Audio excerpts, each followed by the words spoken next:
Greetings, GameCola faithful, and welcome to the GameCola Podcast. This is podcast number 111, and I am your host and podcast commander, as always, Joseph Martin. With me today, I have a lovely group of people, including Brancliff, Anna Bernarski, and Alex Jedrzak. Everyone, please introduce yourselves. Hello, world. I'm Brancliff. I am a game mechanic sometimes. You need to introduce yourself, Anna. But why, though? Because that's what we do here at the GameCola Podcast. We need our social media queen. No, you don't. I'm Alex Jedrzak. I am editor-in-chief of GameCola.net. That's all the things. You made it, Jenny, you made it sound like there was another person after you. Yeah, all the people. Yeah, kind of. Yeah. Not even editor-in-chief this time? Nah, I wasn't feeling it. I didn't even say Alex Jedrzak. Mm-hmm. Yeah, I wonder if there are people who listen to the podcast and hear you introduce yourself as Alex Jedrzak, and then we call you Jetty, and they're like, who's Jetty? There was no one named Jetty introduced. So today we're actually going to start with a fan email sent to us by the lovely and talented Marcus Farley, because it's going to sort of theme at least the first part of this podcast, or we'll see how long it lasts. But the subject of this email is, in all caps, cool game Genkie codes, which I imagine, based on the context of the later in the email, is Game Genie codes, is what it means. Yeah. And this was sent to the podcast at GameCola.net and your GameCola account, right? Yeah. And also the YouTube channel? They really wanted this read. They really wanted this read on the podcast. So we're going to do it. Yeah. So Here we are. Here we go. Hey there, my friend! ! Comma. Here are some cool Game Genie codes that I hope you love for Super Mario Brothers NES. Weird levels, and then it's 10 Game Genie codes. I'm not gonna read them. Yeah. Also, here's a cool code that lets you go down every pipe in every level of Super Mario Brothers. Also the same pipe that you come up, you can go back down into. Period. : and then there's another one that makes Mario invincible on all levels, like when he's got a star. And then he also writes, also I used to have some other cool Game Genie codes that made it where you go backtrack and also scroll the screen upwards and downwards in Super Mario Bros. NES. I like how he uses a GameCola style guide formatting when he refers to the game. Maybe he wants to be one of us. Super Mario Land on the old Game Boy and on the Super Mario Brothers Super Nintendo up-to-date version, and also for the Lost Levels. If you have any other Game Genie codes that let you do all of this, could you please email them to me? And he writes his email address. He also, Marcus, if we can real talk for a second here, you also included your regular mailing address in this email, and I appreciate that you trust us, but you really shouldn't be sending us personal information like that, just in general, on the internet. And that goes out for all GameCola fans and anyone listening to podcasts. Maybe don't include your mailing address in emails to strangers on the internet, but we appreciate that you trust us. So does that mean I can't fax him? Yeah. We didn't include his fax, so no, you can't. Also, it's against policy. I did almost feel obligated, we need to send him something. I don't know. I feel like that sets a bad precedent, because then people would start just sending us their email or addresses, not their actual addresses, and then that's just not a good situation. Then I'll be A GameCola P.O. box would be cool. Except, it would be kind of tricky, though, because, we don't all live in the same place, so... But, it could just be near me. Just give Jetty all of the stuff. We could have a specific staff member who owns the P.O. box, and that could be, their staff role. Anyway, the email ends, thanks, and let me know if you like these Game Genie codes that I sent to you. Sincerely, a real, true, big Game Genie fan, ! Comma, Marcus Farley. Anyway, sorry I cut you off there, Jetty, but I just wanted to finish the email. Oh, no, that's fine. I was just going to say that I've been watching old episodes of Mystery Science Theater 3000, and I really appreciate when they give, here's where you can send your fan mail to. Here's the P.O. box. I don't know, there's something charming about it. But, okay, as far as these Game Genie codes go, I would actually like to talk about them because I did, in fact, go out and use them. I'm very excited to hear about these adventures that you had, Jetty. As am I. So, firstly, I was slightly disappointed in the one that gives invincibility because it actually is only temporary. Like, it's not that you are invincible as if you had the star. It is invincible as if you got the star just when you started the game. And so, like, it lasts... I think it might last, like, longer, but it definitely runs out after a while. Does it like restart at every level? Because Let me it says makes Mario invincible on all levels. So like, Well, okay, so here's the issue that I had. I did enjoy running around using the like weird levels codes, which, from what I can tell, it just like however the data is stored for the level information, mm-hmm. it seems like it like shifts it all over. So you're like halfway inside like some later levels, basically. So like on World 1-1, you're actually like in the ground kind of is like World 2-3 or something like that. Oh, okay. So like you've got like weird like stuff in the sky, like platforms in the sky, and you've got the weird like the tall trees that you kind of like jump on top of in some levels. Mm-hmm. Like I don't know how to really explain them, but like those are like embedded in the ground and stuff like that. And like I actually had to go out and like look up, I had to dig out my old Game Genie code book and get some like some high jump codes and stuff like that, because like you'll run into a wall that's just like 3 times as tall as you can jump or whatever, but you can jump over it if you have the high jump, and like then you can continue on the level. But what got me is first I accidentally jumped over the flag. Oh no.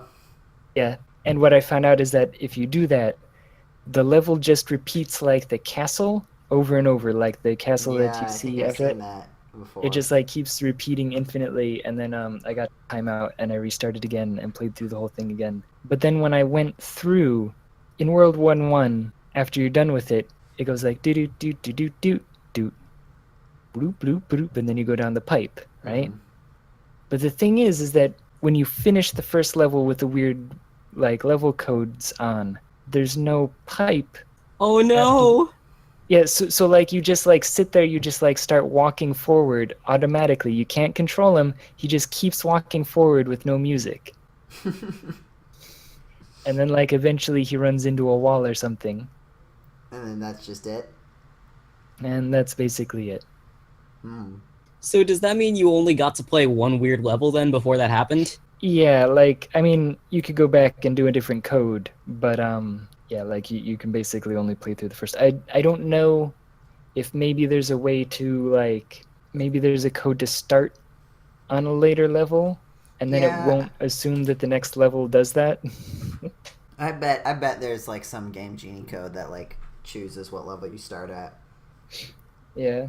By the way, I'm gonna include all of these codes in the show notes with some little descriptive text, so you can try these out for yourself if you want.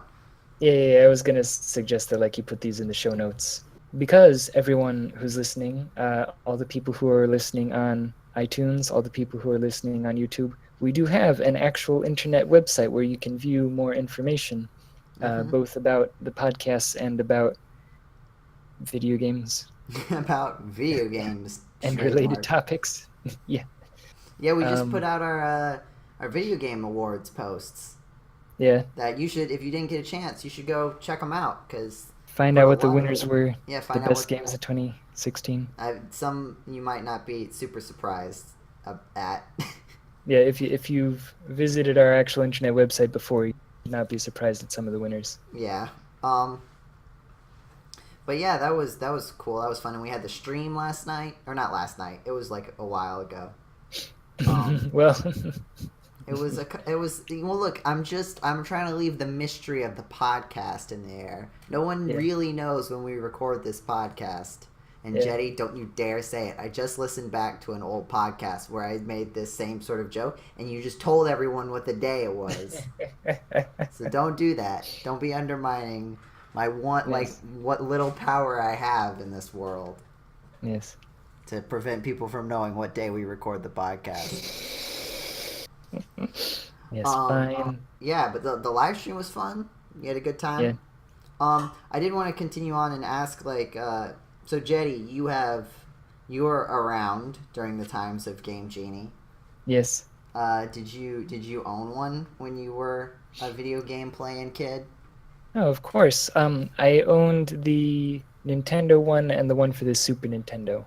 But I didn't own like the weird Game Boy one, and I didn't own a Genesis to have one for that. How common was it to have one? Like, was it something that like everybody had, or was it like only people in the know about video games had Game Genie?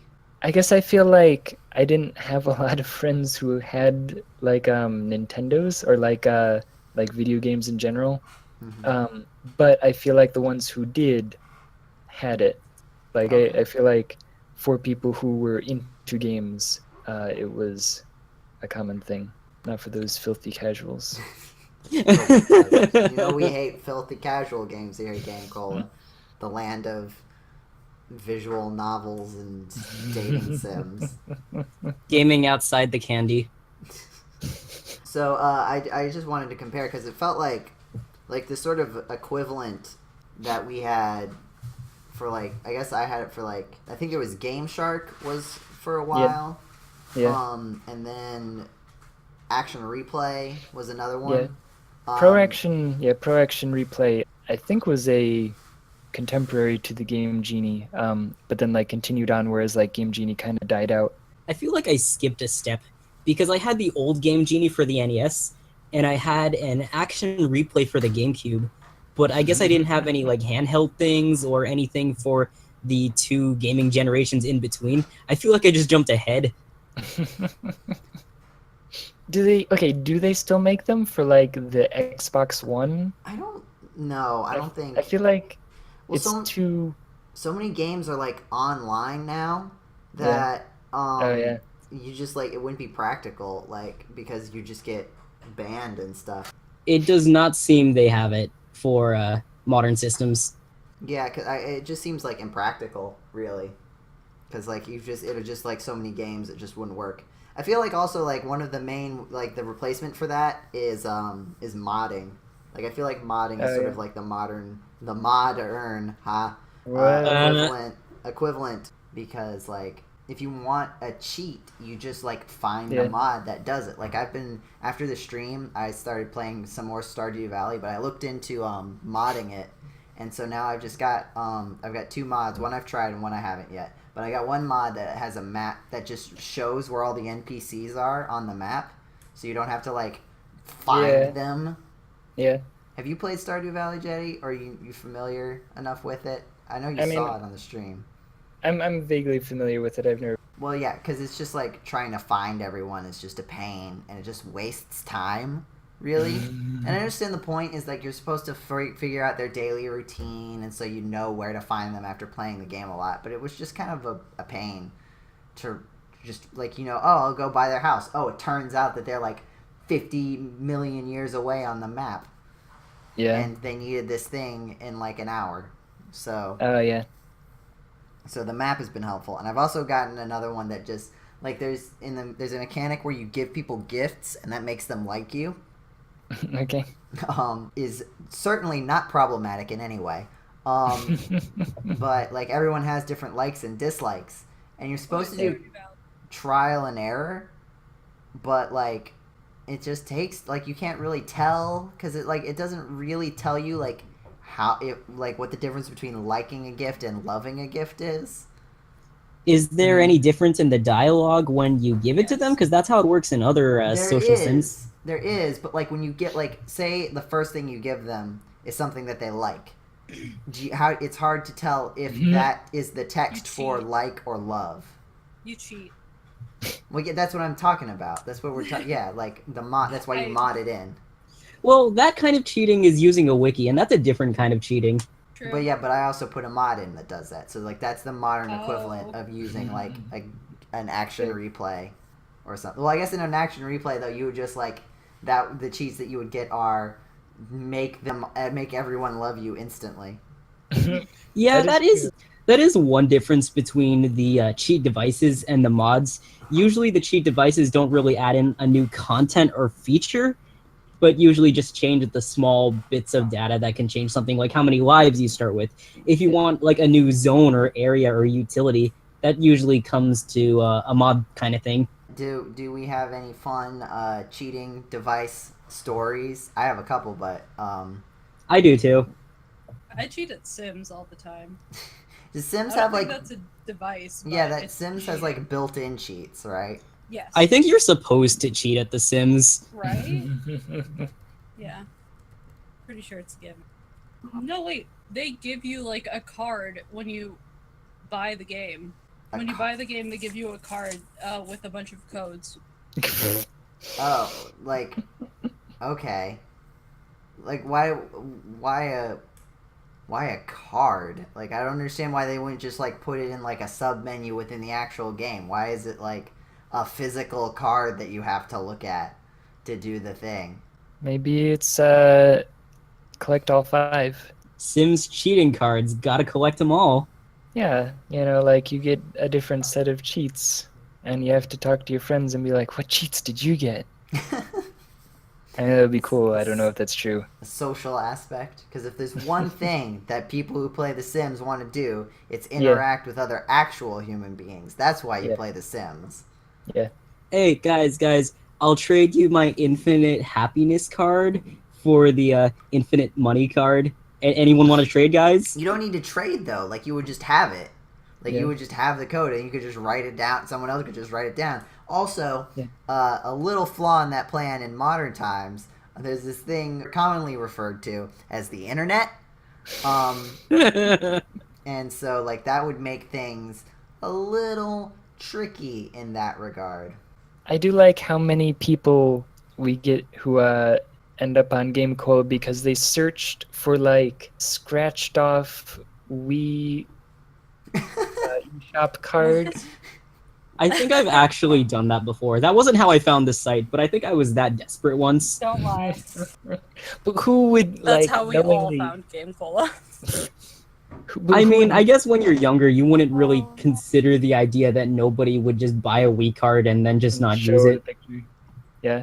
Although, actually, the other end of that, Christina watches like people who do Pokemon cards lately, and they'll just do the openings, and then they'll give away the cards, and they'll just be like, "Oh yeah, here's the code that comes like on top of the deck. Whoever is like first to get it, go for it."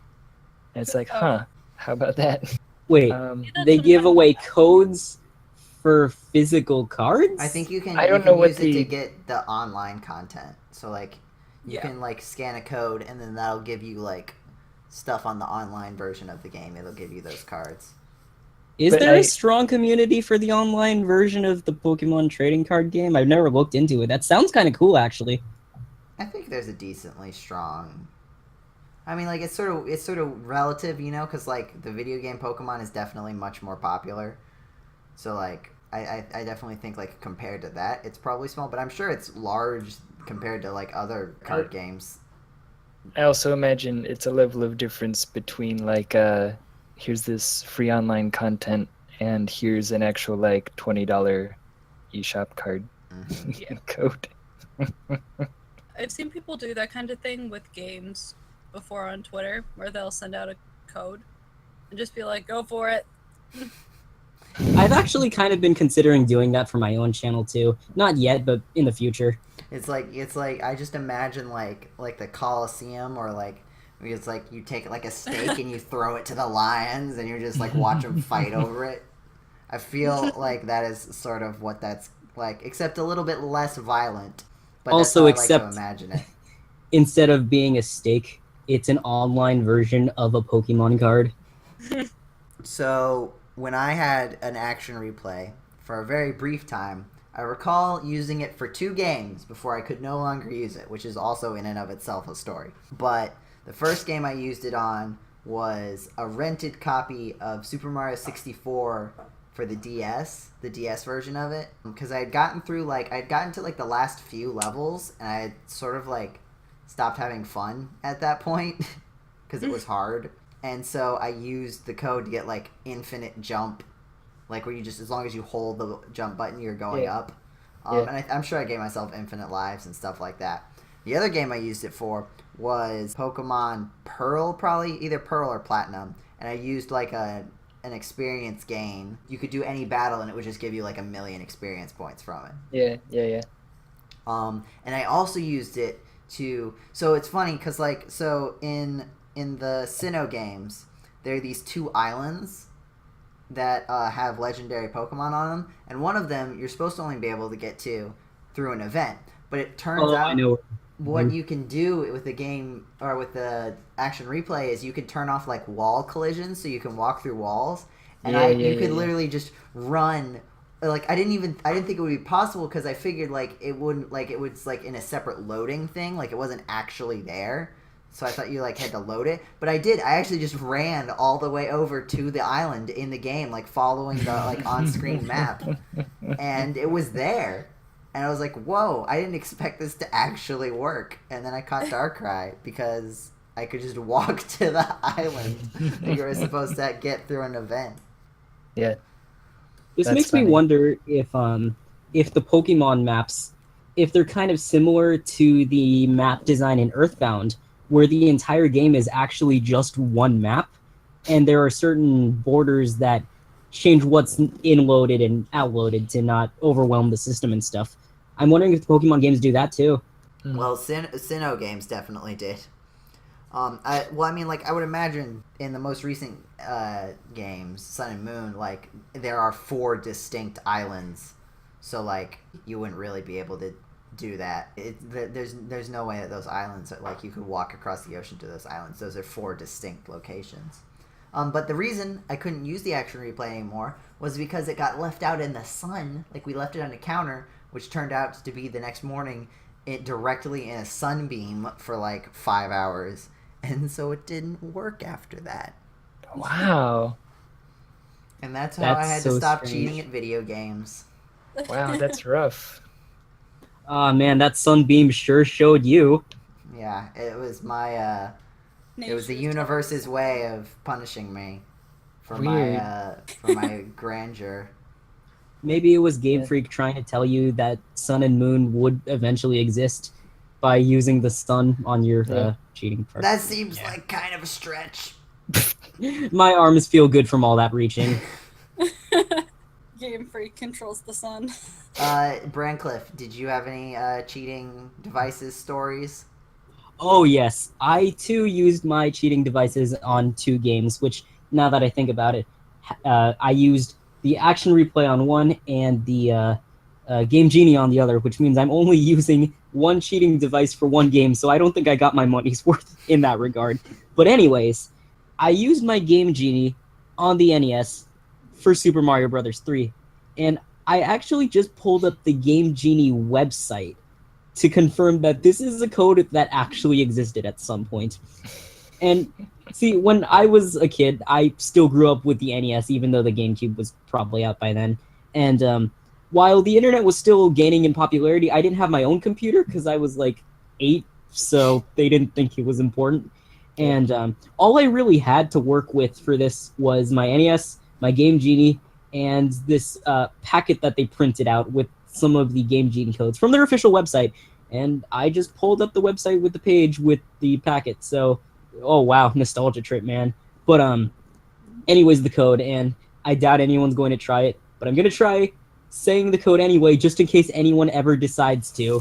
For Super Mario Bros. 3, you can have Mini Stone Mario, EXKXGLIA. And this was the most fun code for me because I thought it was just so strange. If you don't remember, when you got the Tanuki suit in Super Mario Bros. 3, you can hold down and press B to turn into a stone form that made you invincible, and you could jump on enemies that you would normally take damage from jumping on. So you could I think you could kill thwomps with it, which was really confusing because it was just Stone Mario breaking a giant stone with a face. Well, you But it could was also so fun. like break them with the Hammer Bros, right? Like the Hammer Brothers suit also let you get rid of thwomps, if I recall. Yeah, I think so. And it was just so strange because not only am I in Stone Mario form, but I can't turn it off, and I'm in Stone Mario form while small. So I have the colors of a Stone Mario, but I'm still a small Mario.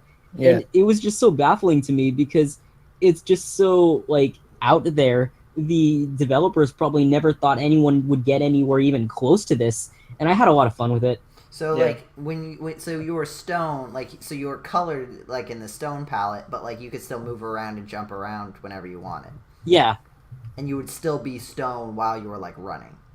yeah. Did you have running animations? Like did it just change your color and also give you the properties of being stone? That was basically what it did, yeah. That's interesting. I mean, I wish I had something more compelling to say about it. Other than It's probably just really weird to hear. what an interesting anecdote for the podcast. Anecdote? Anecdote. Yeah. Well, I mean, I guess you could say these are antics. Well, okay, speaking of antics, I have more of them. When I was using Action Replay, I would use it on my GameCube for The Legend of Zelda: The Wind Waker, and I think I was still like 8, so I wasn't the smartest gamer in the world, and even now I'm still not very good at Zelda games. But anyway, I would use an Action Replay code. I don't remember what it was for, and I don't remember the code or what it would be called on their website or anything, but basically I used a code to make it so that in the Forsaken Fortress, all of the searchlights and enemies with searchlights and stuff wouldn't see you even if you stood in them. And if you actually look at the searchlights in-game, they make it pretty obvious what their vision range is. So I don't know why I actually needed this, but I did. And it's kind of weird because the thing is, for the most part, it worked. I could stand in all the searchlights and nothing bad would happen to me. Except the shame in knowing that I actually was so bad that I needed that. But then things got weird when you finish the Forsaken Fortress and you go to Windfall Island. At this point in the story, you wake up and the boat guy's all like, I need you to get me a sail because I'm a boat with no sail for some reason. And I would go out and get the sail and I would try to give it to him. And it would put me in an infinite conversation loop where I kept saying, here's the sail, and he'd be like, thanks, and then it would just be like, here's the sail, thanks, here's the sail, thanks, and it makes me really sad. But at the same time, I'm also confused. Why does being immune to searchlights break this conversation? I mean, it's probably unintended, but there's something in the game's coding that makes it happen, and I guess with a game as big as this, it's bound that something like this would happen, but I just like to know why it causes that.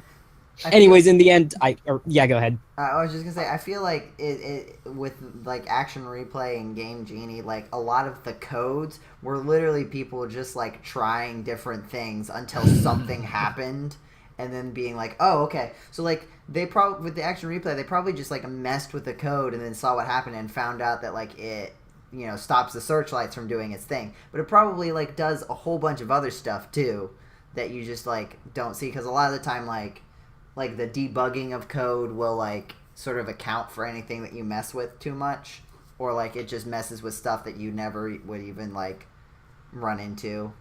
But so I think it might have been something like that.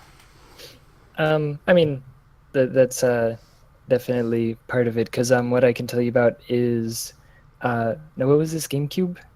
Yes. Okay. I feel like getting to that point, the game systems start to get a little more robust, let's call it. But like you're all probably familiar with the missing no trick in Yes. Yes. and that is an issue with how memory locations were assigned, that it reuses like what that memory location is in like the overworld changes when they're in battle. And so like if you can get some garbage data into this, you know, overworld one, then when it goes into battle, then it doesn't know what to do. And there's a similar thing with the world speed record in Super Mario World. Like the I speed actually run- know what you're talking about. It's super interesting. Where you you, like like- rewrite the code of the game.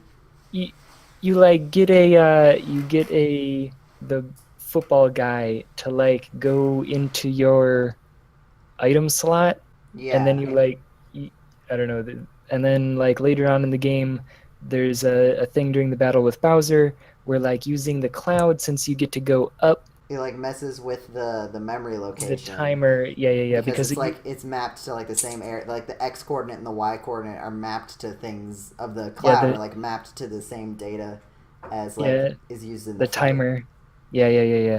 I guess what I'm trying to say is probably somewhere at some point, whatever it is that sets like the the radius or something of their search, or like the distance outwards of the search spotlight or whatever, just happens to be in the same memory vicinity as whatever's going on with did you complete this dialogue box.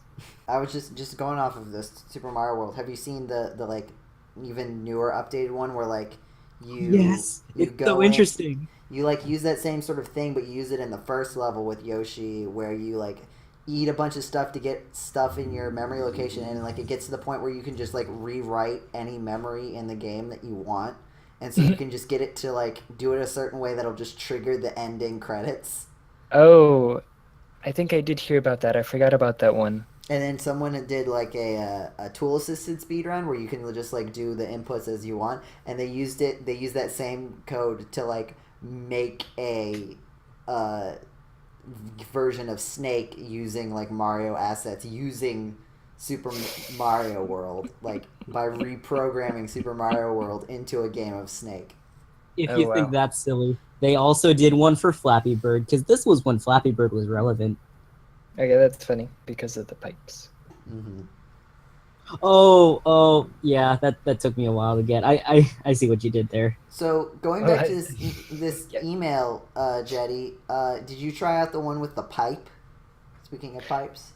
I didn't actually. No, that's one that I did not sadly get to. I guess I'd spent like quite a lot of time I mean, doing yeah, some of these codes. there are a lot of codes in here.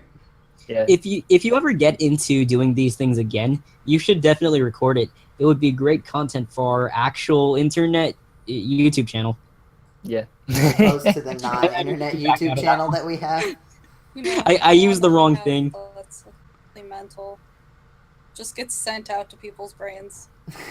Well, I was gonna say, I think that's called a TV channel. Oh,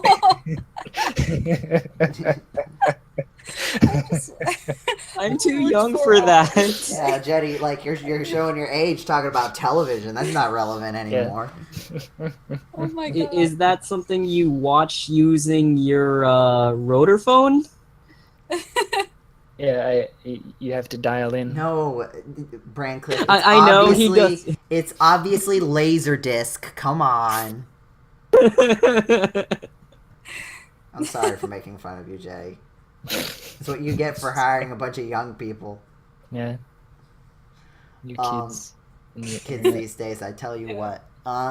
Anna, did you ever use like a Game Genie or an Action Replay or a Game Shark on video games? No, I never did actually. I had no idea what that stuff was. Like you didn't even know anybody who had them? No. Me and my friends didn't play video games. I didn't start playing video games until I was in high school. Yeah.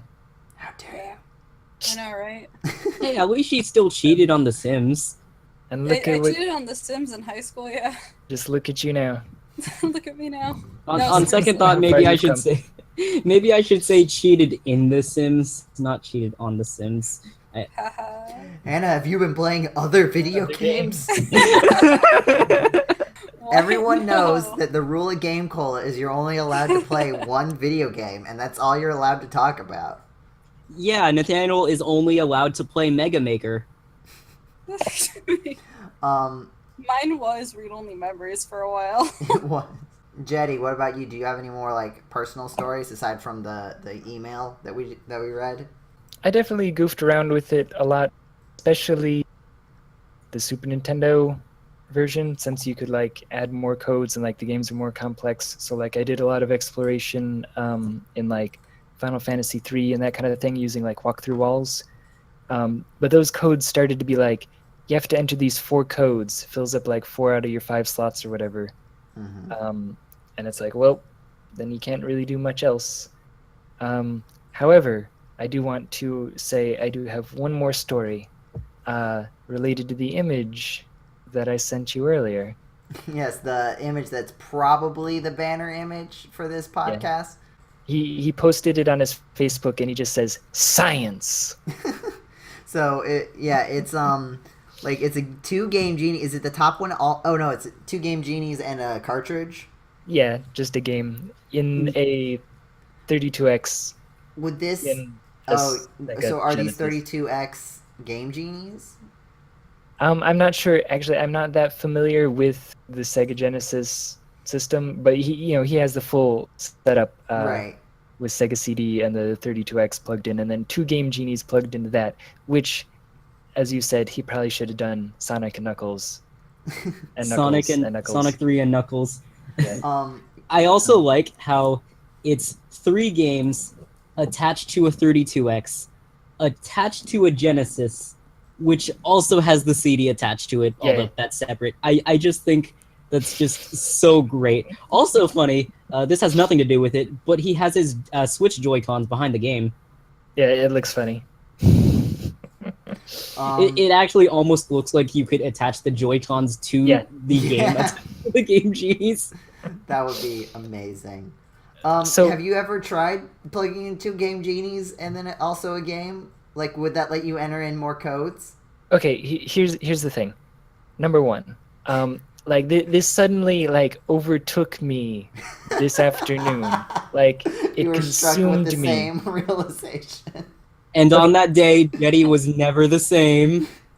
Okay, to tell the story from the beginning, I have had this plan for a couple of years now that I was going to play through the Japanese version of Crystalis, God Slayer, Sonata of the Distant Skies, or whatever. And Or Goad Slayer, depending on your regional accent. Okay, I'm sorry. I know that's old, but I still think it's funny. I appreciate it. I've had this plan, but like, it's difficult for me to really want to sit down and play through Crystalis again. I haven't remembered to level up. What level do I need to be to beat this boss?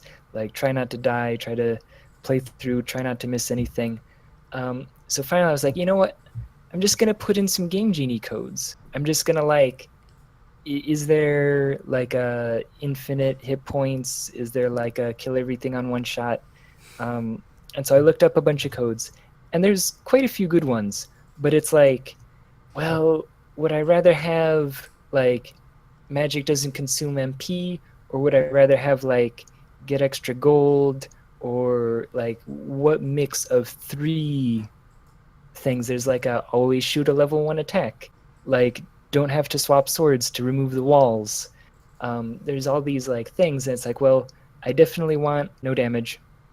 I definitely want like extra EXP so that I can level up, because like even though I don't take damage, I still have to be able to kill the bosses, which requires like leveling up. So I was like, man, but is there a way to get more Game Genie codes? And then I was like, man, what if you plugged a Game Genie into another Game Genie? What would even happen? And okay, so sadly, Everything explode. I only own 1 Game Genie. Oh no, we'll never know. Right? So I was like, oh man, like the best I could think of is like, I'm trying to, message some people I know. I messaged Paul. I'm like, oh, maybe after I move to Boston, he'll be kind of like close enough that I could drive over one day and like we could both try our individual Game Genies together and see if it would work. And then I'm like, wait a second, I know one guy. He does a lot of like yard sailing. He does a lot of auctions. He gets a lot of games in and out. He probably has access to 2 Game Genies. And sadly, he only has 2 Sega Game Genies, which doesn't directly answer my question about the Nintendo Game Genie. I imagine it works the same way, because if it worked, people would say so. Because I tried searching like all over the internet, like different ways to say like, what happens when you plug a Game Genie into another Game Genie, right? I want to know. I need to know.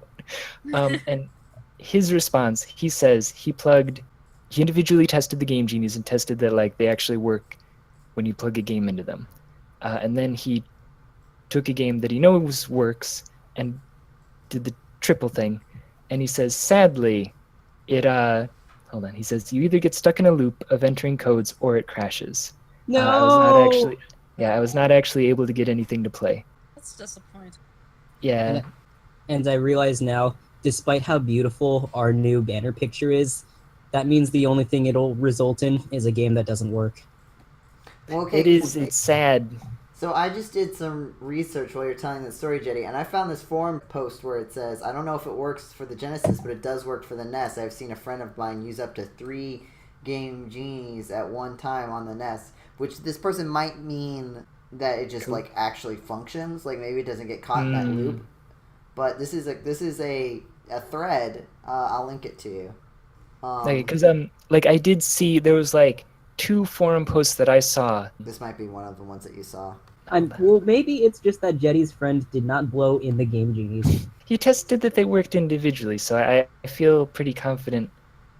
Stack Game Genies. That's a good way to phrase it. I will have to still test it on the Nintendo because like there was like 2 forum posts that I found where one guy was like, haha, yeah, you can do it. It's like, okay, well, that doesn't really confirm anything. Like you saying that, like preceded by an LOL doesn't. I don't know how much of this is going to make it into the show, but I feel like we need to talk about how beautiful the conversation on this thread is. Like, if we all go onto the thread right now, the very first sentence here, having only 5 wimpy slots available to input codes sucks. We need to have at least 15 slots, or maybe 85. Can you gain more slots by hooking a Game Genie to a Game Genie to a Game Genie and putting the card on top? And Knuckles. Okay, maybe not that last part.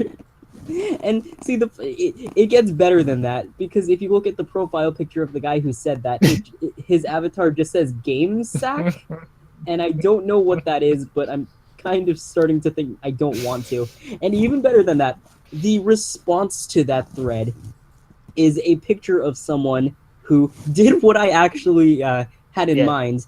It is a stack of Sonic 3 and Knuckles and a Game Genie and some other thing. What is under the Game Genie? Oh wow! I actually don't know what that is. It's like a cleaning cartridge. I'm not sure what they do, but I've heard of them. Oh, okay. I've heard of those as well. I've never seen that before. So just in case this doesn't make it into the show or the show notes, I guess. Well, it is a picture of Sonic 3 and Knuckles attached to a Game Genie, attached to a Sega Genesis cleaning cart, attached to something, attached to the 32X, attached to the Sega Genesis, attached to the Sega CD with a game in it. And I just realized they're now using 3 games in one system. Sonic 3 and Knuckles and whatever that's a CD of. This is so beautiful. Also, the background to this is someone's pants for some reason. I mean, I imagine that he's like leaning the games up against himself so that they don't fall over. But who's taking the picture then? I did find another post where a lot of people are saying that they've successfully used 2, and it's just a matter of like, it's kind of tricky to like get it to work, but you can do it. And it's just like the more Game Genies you chain, and depending on the game, the less likely it is to work. But it seems like you can do it. So you'll have to keep. I vote you keep looking into this, Jetty. Try for yourself. Yeah, I definitely intend to proceed with my plan to test this for the NES, but it may be some time before I get access to a second Game Genie. Well, we'll circle back around on this some other time, and we'll figure it out, because I think this is important. But it does look like it doesn't work for the Genesis Game Genies. Yeah. But it might work for the NES ones. Okay, one thing I would like to know: has anybody here had a Game Shark? No. Nope. I had, like, the closest I can say is I had a PlayStation. I'm wondering if, because I've never physically held a Game Shark, so I don't know. Wondering if you would be able to stack Game Sharks. Are they built in such a way you could do that? I don't know. I think a Game Shark is like a. Let me double check this before I spread misinformation. Aren't they shaped like cartridges? But I think it's like Well- a disc that you like run in your thing, and then you. Well, I guess no. There's a cartridge one, but I think No, it plugs into the expansion slot or whatever in the back. Oh yeah, because it's for PlayStation and Nintendo 64. Yeah. It's the Yeah, but it's also cartridges. for the Game Boy Advance. Yeah, there's another one. Yeah. Okay, no, I'm getting it confused. I don't know. I don't remember. I remember there was some cheat device where like you play a disc, one disc at first, and then you like play the game after booting that disc, and it does cheats. Actually, I think you might be right because like that's kind of what it looks like in the pictures that I'm seeing. Is there is a CD, and that would make sense that And you It's probably different for swap. the CD games than the cartridge games.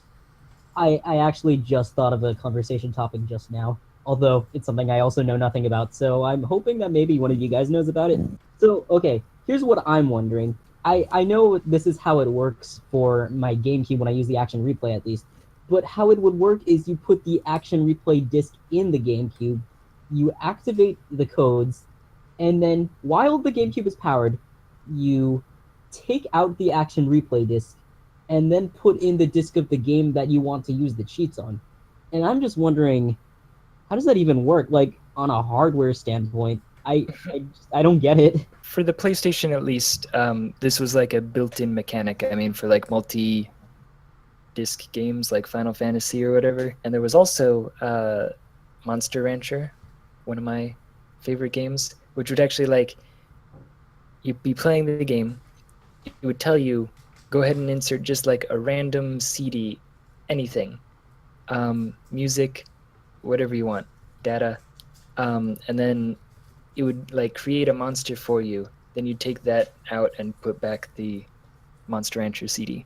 Does the GameCube have games that have like multiple I don't think CDs? I don't think it does. Like My GameCube library wasn't very big, but I've never even heard of a game doing that.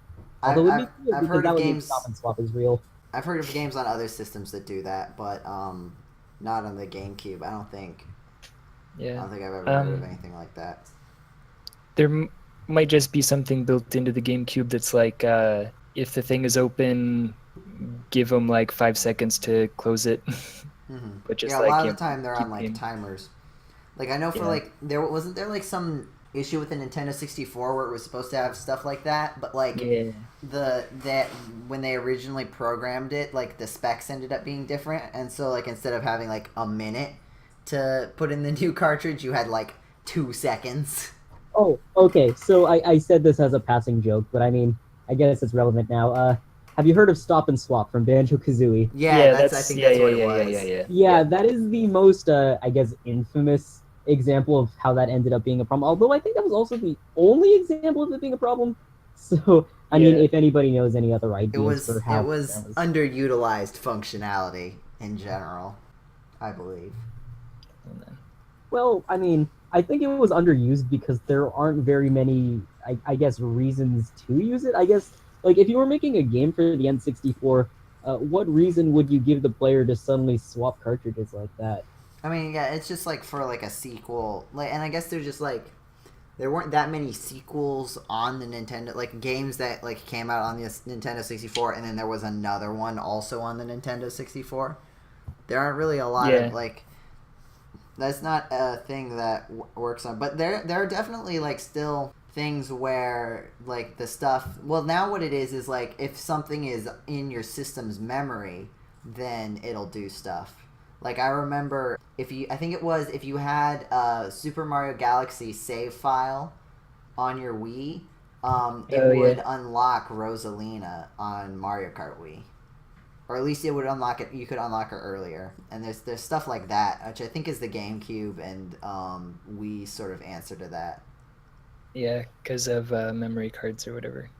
Or bringing up the case of Stop and Swap again, I believe now it works if you have nuts and bolts, which does not make it worth it.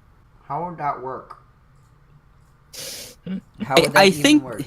I think how it works is they give you the rewards on nuts and bolts. I remember watching a video about this, but I don't remember the specifics, which almost makes me regret bringing it up. If you have the save files of like ports of Banjo-Kazooie Yes. 1 and 2. Okay. I thought Yeah, you were that's what talking I about think. the actual Nintendo 64. It's like, there's no Oh way yes, that there's any control. compatible- Connect your N64 to your Xbox. Yeah, there's no way that there's any compatibility there. Oh gosh, just think of the lawsuits. All right, well, I think that's a pretty good amount of cheat device talking. I think we've successfully created a themed podcast. Yeah, the first one in several years. First one in a while. Yay. We want to move into before we wrap things up. Do we want to move into games we've been playing? Yeah, sure. All right, so thanks for the enthusiasm, Jetty. In fact, you're so enthusiastic that you get to go first on the games we've been playing segment. Hooray! If anyone read my review of Castlevania Circle of the Moon, I did just beat Harmony of Dissonance, the next one for the Game Boy Advance. Fun, but not what I'd call a good game. And then I've been continuing to play more Game Boy Advance games with... they got a bunch of Hamtaro games. Oh, yeah. Oh, that's cool. Yeah, like I've really been enjoying them. Like, Yeah, those were about the same time, the Game Boy and Hamtaro craze. Yeah. Wait. Okay, that leads me to ask. You said the Castlevania games are enjoyable, but not exactly good. What does that mean for the Hamtaro games? Because not only do I imagine they're probably low budget, but they're also licensed. they're not low budget. Like, Really? like okay, it has some questionable mechanics. Like it's basically a point and click adventure, but you're like walking around and like you have to go through these weird menus and like you learn terms that then you have to use in a menu. Final Fantasy 2! I played that when I was really I lied when I said I didn't play video games before high school. I did, just not very many. But my cousin had that and I stole it from him when we were like 6. But like, while I have to question kind of the mechanics, which like I guess was actually born. There was a Game Boy Color game that was like again the same mechanics. I don't know. The thing is, the graphics are like really good. Like I'm really impressed by the pixel art here, and it's a pretty like lengthy game, and there's like a lot of detail there and stuff. I don't know. I was impressed. I can only imagine it's actually made by Japanese developers, not by like some American company that's like, oh yeah, Hamtaro, let's do that. So yeah, those are the games that I've been playing lately. Are you like just on a because like recently the running gag has always been that you haven't played a video game that's like younger than 20 years old, but you seem to be on a Game Boy Advance binge. To tell you the truth, I have been amazed by the Game Boy Advance, and I'm sad that I have never that I didn't own one back in the day, because I mean I love it right now. You have do you have the Advance or the SP? I'm actually playing the Game Boy Advance games on my Retro Freak. Oh right. That's Yeah. right. You got that fancy thing that plays all video games. I did. And it's worth every penny. No, I've been having a great time. Like it's really opened up my library to say. I yeah, no, gotta I've- come up with some suggestions for you. I would definitely be open to them. That was the Game Boy Game Boy Advance was like my life as a kid. Yeah. No, and I can see why, because like it has everything that I guess I want. Is like I really like pixel art, I like 2D games, I like the gameplay that they used to have and stuff, but actual old games on like the NES, they're boring. Like the mechanics are bad. They didn't know what they were doing. They're learning, some of them are all right, but like they've kind of got that balance of their modern games with like modern stories and modern gameplay, but they've got like the old graphics and kind of the old sensibilities. So no, I've really been enjoying the Game Boy Advance. This might sound really harsh, so try not to take it too bad, but you said that the old NES games were kind of boring and they were still learning how to do things, and I understand, and they were still learning how to do things, but aren't you a pretty big fan of Dragon Warrior on the NES? Fan. Welcome back to Jetty's on the Spot, brought to you by GameCola.net. And the worst part is I'm not even done with that, but I would like to hear your response to this. Yeah. No, I mean, on the old Game Cola, before the new site, between the newsletter days and the current WordPress site, there was another site where we were like the newsletter format, and there was a huge like comment war between me and Mateo about Dragon Warrior, and like I can't actually give the game, like I would never give the game a good score. It was a bad game, but I can appreciate what it did and what it was going for, and certain aspects of it that like caught me at the time of release, like when I was actually playing it when I was like very young. I have an appreciation for it, but I can admit that it's a bad game. And was Mateo on the other side of Yeah, he was This trying to is say bad. that like he was trying to, I guess we were having a discussion basically saying, do you rate the games as they would be played now or as they would be at the time of release? And he was trying to say like, well, you know, there's multiple things about like, well, it wouldn't have spawned such a like long-standing franchise if it wasn't a good game. It's like, well, that doesn't mean that it's a good game now. And we kind of, it went on for quite a while. It was like several days worth of us like replying to each other. That's Sadly. really interesting, though. That should be a podcast topic. I'm surprised. I'm trying to think if we have talked about that. Oh, maybe it's time for the return of the debate cast. We keep bringing that up. When are we going to do I it? feel like here's the thing, and I think even I've said this before. It's like become such a myth and a legend at this point that like I don't think anyone wants to be the one that breaks it out of retirement. Yeah, we've got all these expectations. The problem is that we just don't disagree on it very much anymore. Versus mode died for the same reason. Yeah, like we just we have very much similar opinions, and like the only thing is like it's not that like we don't have games where like some of us like it and some of us dislike it. It's just like some of us like it and some of us hasn't played it, or some of us like it and some of us aren't really fans of that genre in general, but understand the appeal for other people. Yeah. Like I don't play dating sims or visual novels. Like I don't really enjoy playing them, but that I don't like have like I wouldn't be able to write like an argument about why they're bad because I don't believe that. They're just not the style of game that I like to play. All we need to do is find someone who likes Apollo Justice. I like Apollo Justice well enough.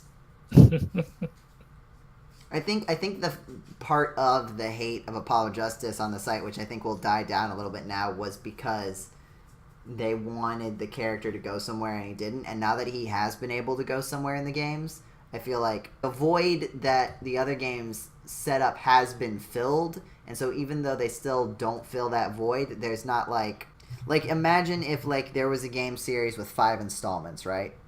And your problem with 3 and 4 is that they didn't really bring the narrative to a close, and you really wanted like that catharsis of the narrative being closed. But then 5 brings it to a close. Like you still might feel that 3 and 4 dragged on, but like that same frustration of not having closure doesn't exist anymore, and so like you wouldn't dislike those games as much. I think that's sort of the situation that Ace Attorney has sort of fallen into now. Coming from someone who hasn't played any of the games at all. See, going off of that, I've it's been funny on that many podcasts. it's funny that you use Game 3 because that was the one that was just really big for story.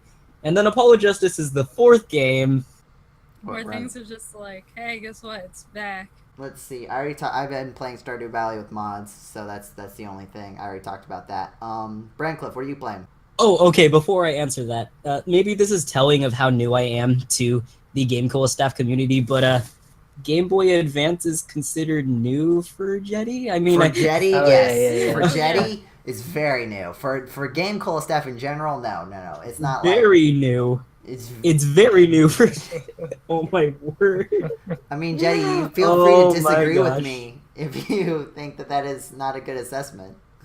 Yeah, my gaming kind of I did do some PlayStation and a little bit of PlayStation 2 gaming, But like in terms of Nintendo systems, I stopped. The most modern is Game Boy Color. Yeah, so this is a huge leap for Jetty. This is like a huge leap forward. Like when Jetty was talking about how he was playing Pokemon Mystery Dungeon, my mind was just like blown. Yeah, like, right. It took me a while to be able to rationalize the thoughts of Jetty playing this game that I had played in my childhood. Oh my gosh. I'm exaggerating, of course, but Are that's you, how though? you generate comedic effect. Okay, Braincliff, you can't dodge it anymore. What video games Oh, have you been yeah, playing? right. Games I've been playing. Okay. No more So- making fun of Jetty. Aw, He but served it's so his time. it's so fun making fun of staff members. That was like the second podcast on this. Okay, That was, anyways, like, games. all the podcasts. Oh yeah, That that's was the true. one. Anyway, go. You have Games to answer I've been now. playing. We roast Okay, each other for so- 60 minutes. I can't get to the game I've been playing because this is just too hilarious because it's true. Oh my gosh. I've been a GameCola fan and a GameCola staff member for a while. Okay, games I've been playing. So, I hope that Jeffro is listening to this one. I have been playing Elsword for a while, although I mean part of it is because they're putting out a lot of new stuff. It's an MMORPG, so the updates are they come out every once in a while, and super hype train for me.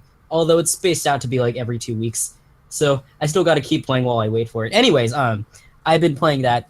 They are announcing a lot of new things, and everyone is super excited. And they're doing a lot of small changes too. Like they just revamped the game's forums, and for some reason that's really addicting to me. Also, I do videos of it on YouTube. I'm not trying to self-promote here, although I totally could.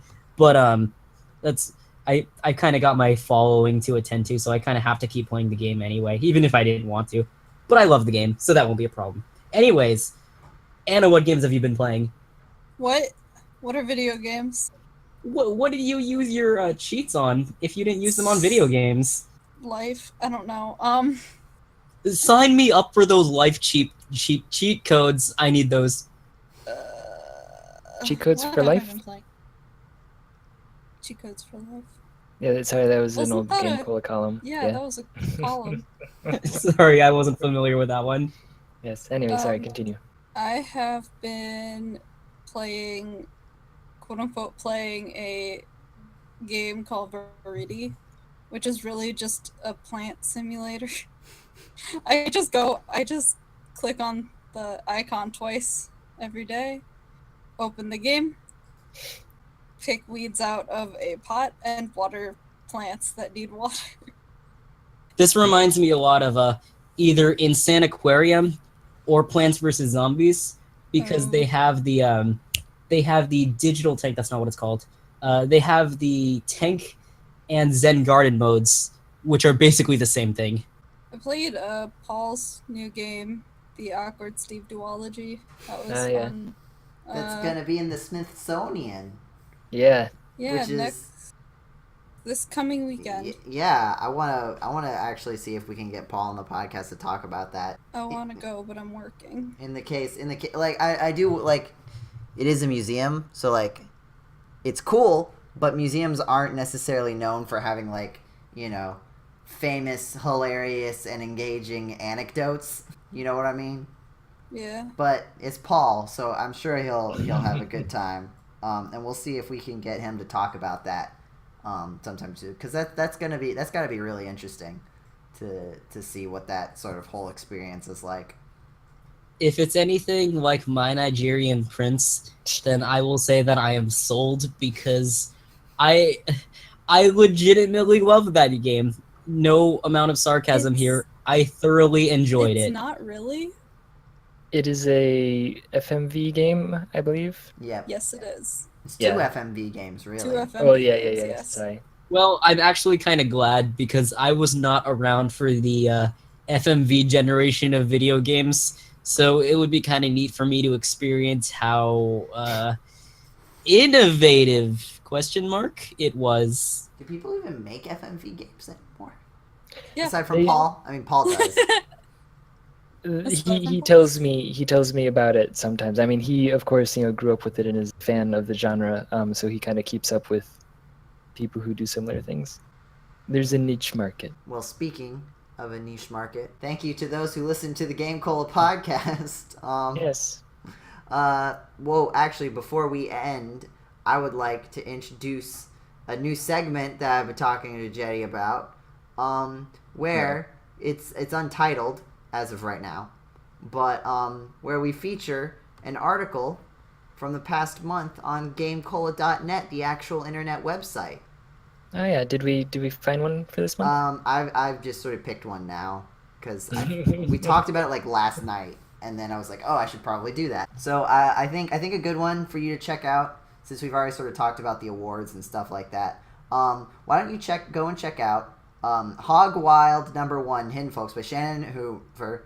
It is the first edition of a column sort of covering hidden object games, which is a very specific type of game. Let me read the first paragraph, which is just sort of a general introduction to the series. But if it strikes your fancy, go give it a look and learn about this particular genre of games. All right, here we go.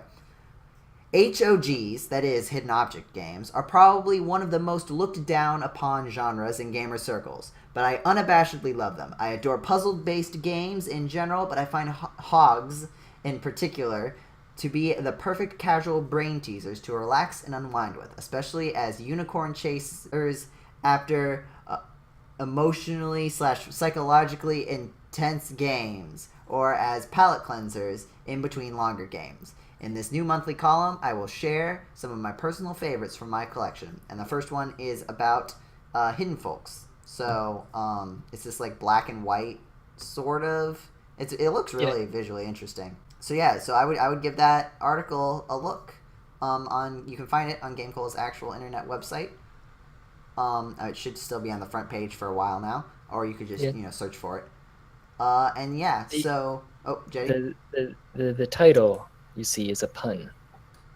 Because it's Hog Oh Wild. my gosh, I didn't get that before. That it's a I can't tell if you're pun. joking that you couldn't get that before, but I wouldn't have noticed that. You couldn't I tell. mean, it helps that there's a giant picture of a pig in the first image of it. And then she explains the pun Yeah, she in explains, like the first sentence. Yeah, she explains. Oh. Okay, I have to ask one thing, and this will probably get cut out, but what? Okay, I remember I wanted to hear from you writing the column "Every Mega Man Weapon." I'm working on it. I'm working on it. Are you actually? Because I legitimately want to read that as a person who hasn't played very many Mega Man games. Yeah, I've been like picking at it here and there. I've just been like, every time I like start to try to work on it, I just get like pulled away on a video or a podcast or a live stream, and so I've just been. What would that be, like 87? There. 87 Mega Man weapons? It would be. Because 8 times 10 plus the first game was 6 plus Mega Buster. No, it's 8, aren't the it's basically adapters? It's 8 times 10 because the first two. There are 8 robot masters in the first Mega Man game. 2 of them are just Mega Man and Roll. So Does Roll have a weapon? No, but the first 2 articles that represent Mega Man and Roll are the Plasma Cannon and then the Mega Buster. It'll end up being 80. And then I'll probably do some articles about the adapters for each game, too, which will just sort of be like bonus episodes. Oh, right. Yeah. But yeah, I'm still working on it. It's just, and I also have to as soon as I have time, Jetty and I need to sit down and just hash out the end of this Wild Eternal review that I've been working on for too long. I think it just needs one more final look over and then pictures. If it's any consolation, I plan on getting back into writing too, and you probably have heard that a million times before. But I'm going to try. All right, let's finish. What is writing? Let's just finish. Anna, you have an article in pending right now. No, I don't. What are you talking? Yeah, I do. Don't you get to pretend like you don't write? Staff member of the year. I feel so bad. Like I did not deserve that. I just like, first we went from what are video games to what are cheats to, oh gosh, well, what is writing? Next thing, what is GameCola? I did have more to say before my internet decided to die on me and I had to switch to my phone. Oh, say about what? What I've been playing. Okay. Well, yeah. Just talk about it, and I'll figure out how to Okay. edit it. Sorry. It's fine. It's not Do your it fault. live. My computer's just like, you don't need to connect to the internet, and I'm like, yes. All right. What else have you been playing? I've been playing a game called Holy Potatoes Weapon Shop, which is distributed by Daedalic, which did the Deponia games and Night of the Rabbit.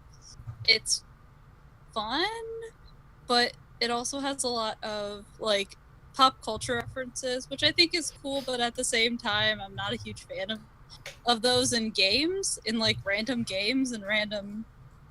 I don't know. It was weird, but it's a good game. Also, I've been playing D&D, and that's fun. That's a game. Yeah. Mm. Yeah, I'm sure Oh, man. we'll get to talk about our D&D campaign as we sort of advance through it a little bit more. Yeah. All right. Well, I think it's about time to wrap things up. So I will say thank you for listening to this edition of the GameCola Podcast, podcast number 111. If you like what you heard, be sure to check us out on our actual internet website, GameCola.net, or on the YouTube channel, GC.net. The letter G, the letter C, the word dot, and the word net. You can also find us on Facebook and Twitter, right, Anna? Yes. And you can ask us questions on Facebook and Twitter that might get answered on the podcast. I mean, they will. If you ask us questions for the podcast, they will get answered. Unless they're like, you're being a butt and like rude stuff. If you tell us we're being butts, then we'll just cry a little bit and not answer you. Please don't include your mailing address. Yeah, don't include your mailing address especially on social media. Like that's just really bad. And you can also subscribe to the podcast on iTunes if you'd like to get updates on all of the podcasts that GameCola do. You'll find our Hacks and Slash episodes. Our most recent one that everyone really liked was our sequel to Luigi and Daisy. Yes. Ow. That was great. I got the secondhand embarrassment listening to it. It was powerful. I listened to it while I was in public, and I was dying.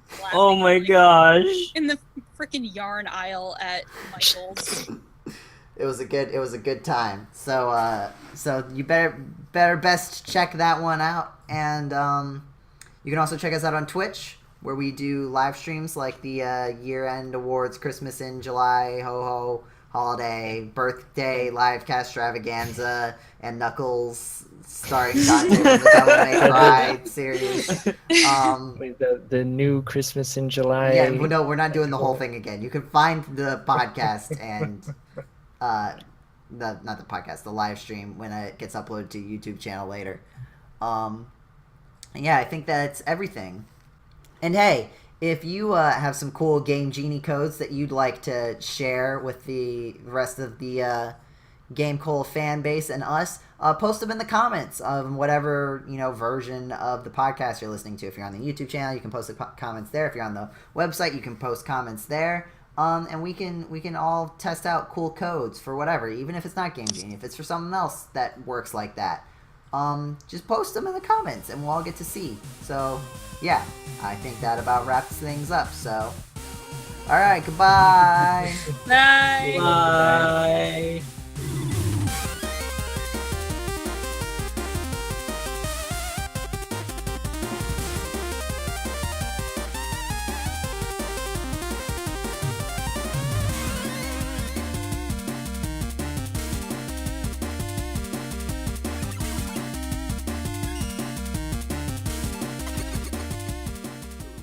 Hold on, I have another one for you guys.